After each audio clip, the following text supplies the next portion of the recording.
Imagine standing on top of a mountain of glass and steel only to realize the ground beneath you is hollow. Right now, in the heart of Pittsburgh, Pennsylvania, a $1 billion architectural masterpiece is facing a terrifying reality that sounds like something out of a disaster movie. Engineers have just discovered that the massive tower, intended to be the jewel of the city's skyline, was inadvertently constructed directly on top of an abandoned, unmapped network of 18th-century coal mines. For decades, these silent voids sat empty and forgotten, but as the weight of thousands of tons of concrete presses down, the earth has decided it can no longer hold the burden. The ground is literally collapsing, and the structural integrity of this billion-dollar investment is hanging by a thread. This isn't just a construction error.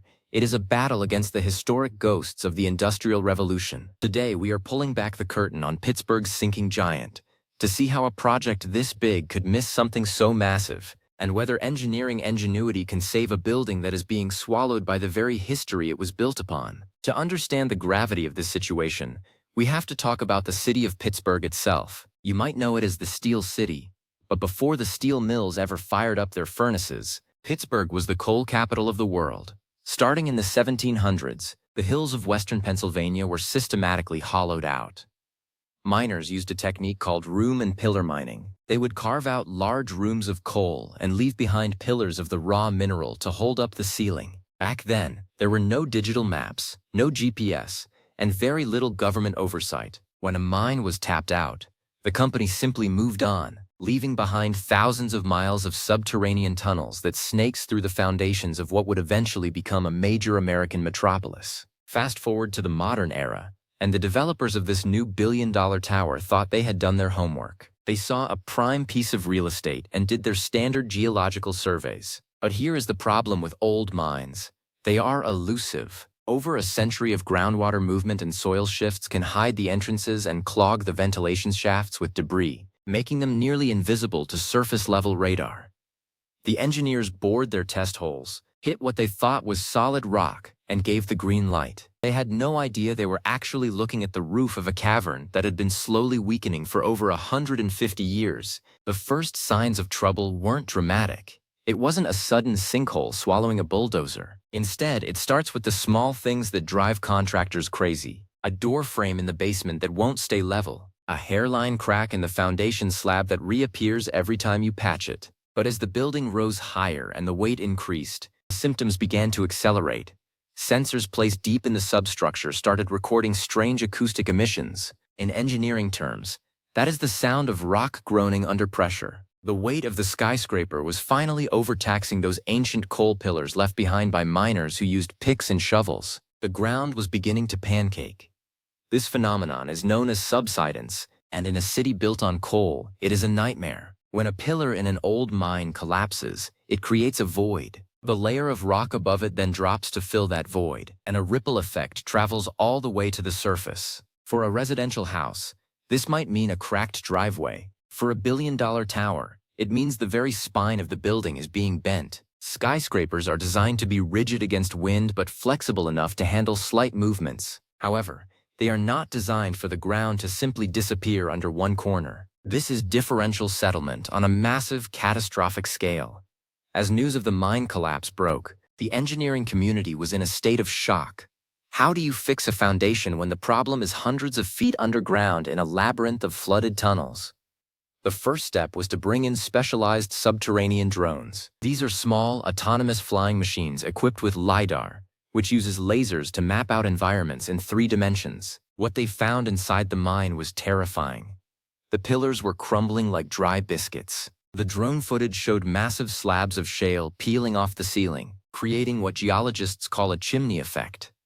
The void was migrating upward, slowly but surely eating its way toward the bottom of the building's foundation mat. Now we have to talk about the cost of fixing a billion-dollar mistake. The developers are already looking at a bill that could reach hundreds of millions just to stabilize the ground. The most common solution for mine subsidence is called pressure grouting. Imagine taking a giant needle and injecting liquid concrete into the earth until every single crack and cavern is filled solid. It sounds simple, but it is a logistical nightmare. You have to ensure the grout actually fills the void rather than just flowing away into an underground river. If you miss even one small pocket, that becomes the new point of failure. In Pittsburgh, This is complicated by the presence of mine water. These old tunnels are often filled with highly acidic water that has a pH similar to lemon juice. This acid mine drainage can eat through standard concrete and corrode steel reinforcement in a matter of years. To save the tower, the engineers have to develop a specialized, acid-resistant grout that can set underwater while under immense pressure from the weight of the building above. It is a chemical engineering puzzle that has never been solved on this scale before. The atmosphere at the construction site has shifted from one of pride to one of silent, high-stakes panic. Every morning, the structural team checks the tilt meters. If the building leans more than a fraction of a degree, the elevators will stop working. High-speed elevators in modern towers run on incredibly tight tolerances. If the shaft is even slightly out of alignment, the cars will vibrate, scrape, or get stuck.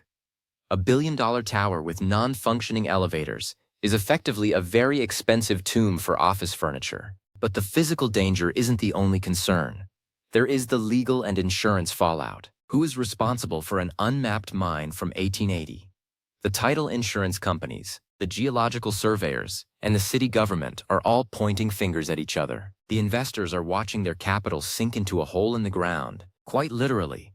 This project was supposed to revitalize the district, but now it serves as a warning to every other developer in the Rust Belt. If you don't know your history, the history will eventually come for you. Let us dive deeper into the physics of why this is so difficult to manage. Most people think of the ground as a solid block. In reality, the crust of the earth is more like a layered cake. Under this Pittsburgh site, you have layers of sandstone, siltstone, and the Pittsburgh coal seam.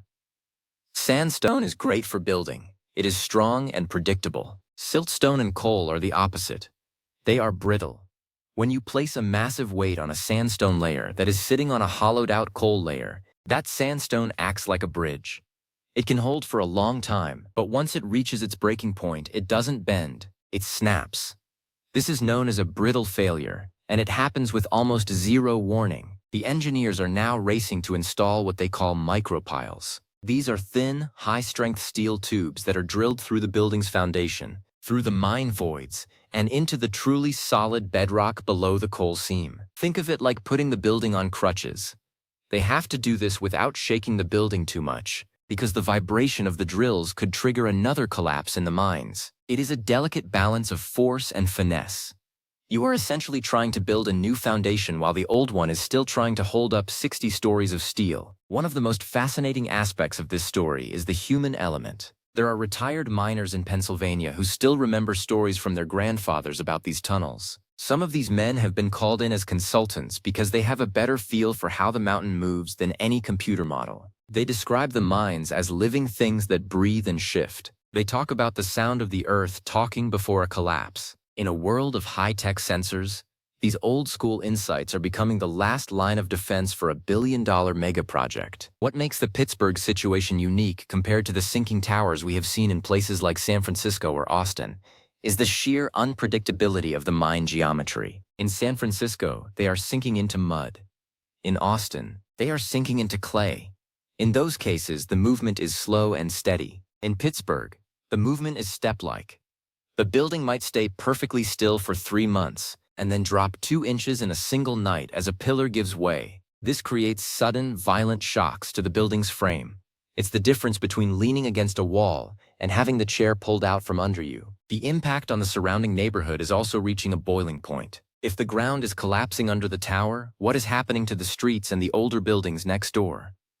The city has had to close several blocks of the downtown area because the sidewalk has started to ripple like a wave. Utility lines for gas and water are being stressed to their limits. A major pipe burst could wash away even more soil, accelerating the subsidence and turning a structural failure into an environmental disaster. As we look at the potential future of this project, there are 3 possible outcomes. The first is a successful stabilization. If the pressure grouting and micropiling work, the building will eventually find a new, solid seat. It will be the most expensive foundation in history, but the tower will be safe. The second outcome is a permanent compromised status. The building might be stabilized, but the costs of insurance and maintenance would be so high that no tenant wants to move in. It would stand as a vacant monument to engineering hubris. The third, and most terrifying outcome, is that the subsidence is too widespread to fix. In that case, the city might have to order the demolition of the tower before it becomes a danger to the public. To tear down a nearly finished billion-dollar skyscraper would be an unprecedented event in American construction history. You can't just implode it in a dense downtown area. It would have to be taken apart piece by piece, crane by crane, reversing the entire construction process. The financial loss would be staggering, potentially bankrupting the development firm and leaving a massive scar in the city's economy. This story serves as a critical lesson for the future of urban development. We are running out of easy places to build. The prime real estate in our historic cities often comes with baggage from previous generations, whether it is buried toxic waste, forgotten subway tunnels, or unmapped coal mines. The ground is a history book that we often ignore at our own peril. The Pittsburgh Tower is a reminder that the most important part of any megaproject isn't the part that touches the sky, it is the part that touches the earth.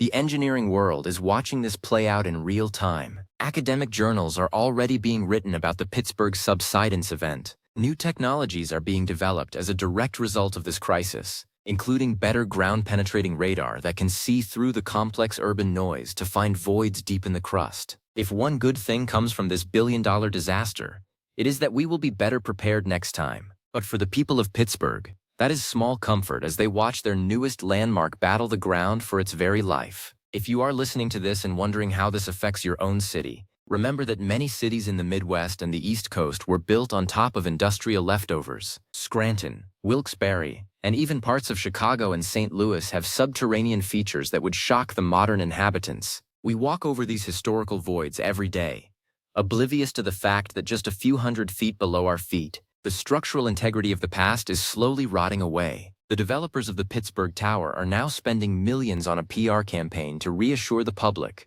They point to the over-engineering of the building's frame and the state-of-the-art remediation techniques they are using, but the public is rightfully skeptical.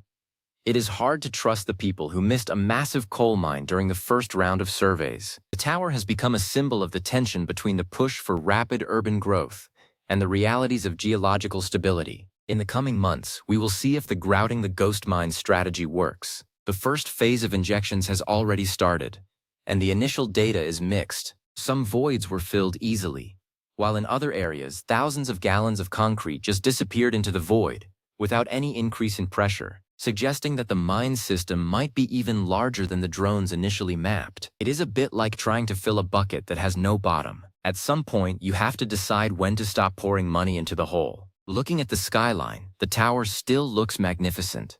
To the casual observer, nothing is wrong.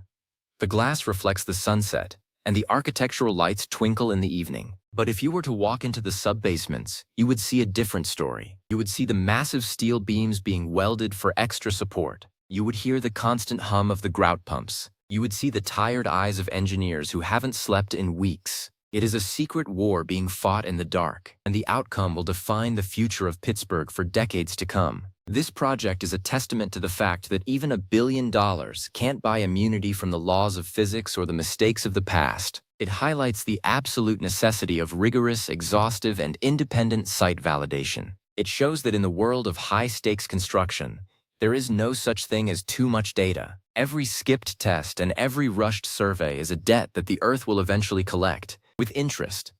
As the ground continues to settle, the developers are also dealing with the challenge of mine gas. When you disturb these old tunnels, they release methane and carbon dioxide that has been trapped for centuries. This adds an extra layer of danger for the workers in the foundation. They have to wear specialized sensors to ensure they aren't overcome by gases that the miners of the 1700s used to detect with canaries. It is a poetic and terrifying irony that a 21st-century skyscraper is using the same safety concerns as a colonial coal mine. The story of the Pittsburgh sinking tower is still being written. Every day brings new data, new challenges, and new worries. It is a mega project on the brink, a billion-dollar gamble that the ground will eventually hold. For the engineers, it is the ultimate test of their skills. For the city, it is a high-stakes drama.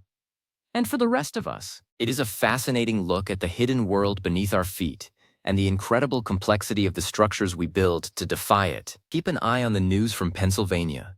The next time a major crack appears or a new sensor goes off, it could be the moment that determines the fate of this glass giant. Will it be a triumph of modern remediation, or will the minds of the past finally claim their due? Either way, the Pittsburgh Tower has already earned its place in the history of failing megaprojects, not for how it was built, but for where it was built. It is a tower standing on the edge of history, and the history is starting to give way. The cost of a billion-dollar view might just be more than anyone was prepared to pay. In the end, we are reminded that no matter how high we climb, we are always at the mercy of the foundations. And in Pittsburgh, those foundations are made of coal, shadows, and the weight of a billion-dollar dream.